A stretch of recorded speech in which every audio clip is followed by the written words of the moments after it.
What if I told you that the most powerful empire in human history doesn't have a flag? No army, no land, and not even a single dollar to its name. Yet it commands nations, directs wars, shapes economies, and influences every major decision on Earth without ever appearing on a map. This empire doesn't conquer with soldiers or weapons. It conquers with debt. For more than a century, a hidden network of financial institutions has quietly dictated the rules of global money.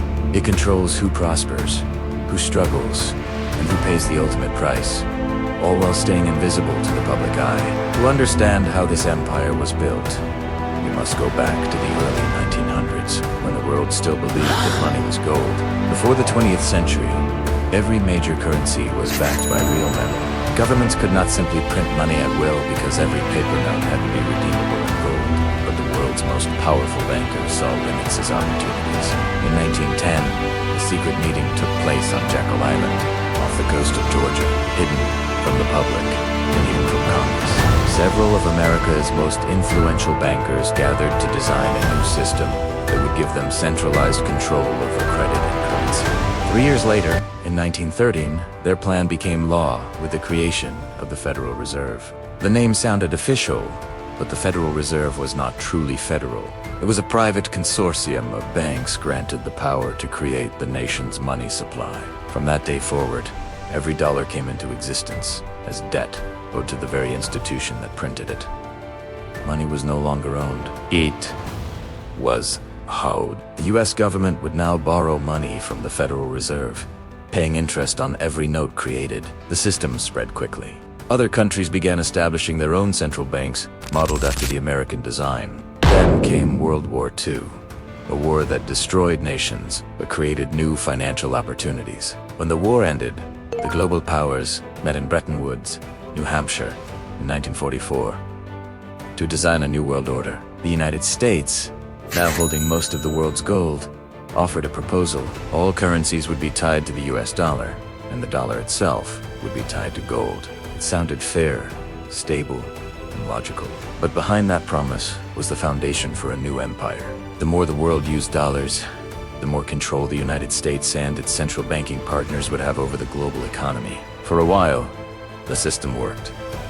But by the 1960s, cracks began to show. America was spending more than it earned, printing more money than it had gold to back it.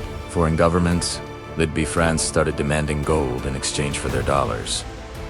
The US faced a dilemma: either admit it had overprinted or change the rules. On August 15th, 1971, President Richard Nixon addressed the nation and made an announcement that would forever change history. He temporarily suspended the gold standard, meaning dollars could no longer be exchanged for gold. Overnight, money lost its physical anchor. It became fiat currency value backed by nothing but trust in government. The dollar was no longer a claim on gold, but a promise backed by debt. This was the birth of a modern financial empire. Central banks now had unlimited power. They could create money with a keystroke, lend it to governments, and collect interest forever. Inflation became a hidden tax, quietly eroding the value of savings while enriching those who controlled the money supply. The 1980s brought deregulation and the rise of complex financial instruments like derivatives. Banks discovered they could not only lend money, but also bet on the debt itself. The global economy transformed into a casino where risk was repackaged and sold for profit. Then came the crash of 2008, when the system nearly collapsed under its own weight. The same institutions responsible were deemed too big to fail. Governments rushed to rescue them with taxpayer money. Ordinary citizens lost homes, jobs, and savings. But the empire grew stronger. Every crisis only deepened its reach. Every bailout reinforced its power. By 2025, global debt exceeded $315 trillion, a figure so large it's almost beyond imagination.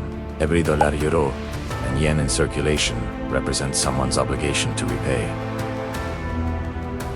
But who is the ultimate creditor? The answer remains the Saman. Interconnected network of central banks, investment giants, and financial institutions that profit from the perpetual creation of debt. Their influence extends beyond borders and governments. They decide the cost of credit, the flow of capital, and even the price of your groceries and rent. The empire thrives because debt is the perfect form of control. You can escape taxes, you can flee countries, but you cannot run from debt. Throughout history, a few leaders have tried to challenge this system. In 1963, President John F. Kennedy signed Executive Order 11,110, which sought to issue silver-backed money outside the Federal Reserve's control. Months later, he was gone, and the order was quietly revoked. Decades later, in the digital age, cryptocurrencies promised freedom from centralized banking. Bitcoin and other decentralized currencies gave people hope for a system beyond manipulation. But as the movement grew, central banks began planning their counterattack. Their answer was the central bank digital currency, or CBDC. These new digital forms of national money are presented as innovation but come with unprecedented control. Every transaction can be traced, monitored, and even blocked. Privacy becomes a privilege, not a right. In China, the digital yuan is already tied to a social credit system. In the West, financial institutions are beginning to flag and restrict certain purchases. The empire is evolving again. It no longer just manages money. It manages data. Control of money is now merging with surveillance, creating a world where compliance can be enforced through financial access. Imagine your account frozen for a political donation or a social media post. That is the next stage of the hidden empire. The truth is, money itself has changed form, but the hierarchy has not. The same families, the same institutions, and the same mechanisms of debt remain in place. Only the tools have been updated. So what can we learn from all this? First, money is not wealth. It is a promise of future labor, controlled by those who issue it. The more debt we take on, the more we surrender our independence. Second, inflation is not an accident. It is a design. It shifts wealth from the poor and middle class to those who hold assets that rise in price. And third, financial freedom begins with understanding that this system depends on ignorance. Awareness is its greatest enemy. The empire doesn't need to own gold, oil, or land. It owns the illusion that paper and digits have value. And as long as that illusion holds, its control remains absolute. But empires built on illusion eventually collapse when belief fades. The question is not if this one will fall, but when. If this story opened your eyes, share it, because the only real revolution begins with truth. Subscribe for more deep dives into the secret history of money, power, and control. This is Money Unmasked, and you've just seen how the hidden empire runs the world.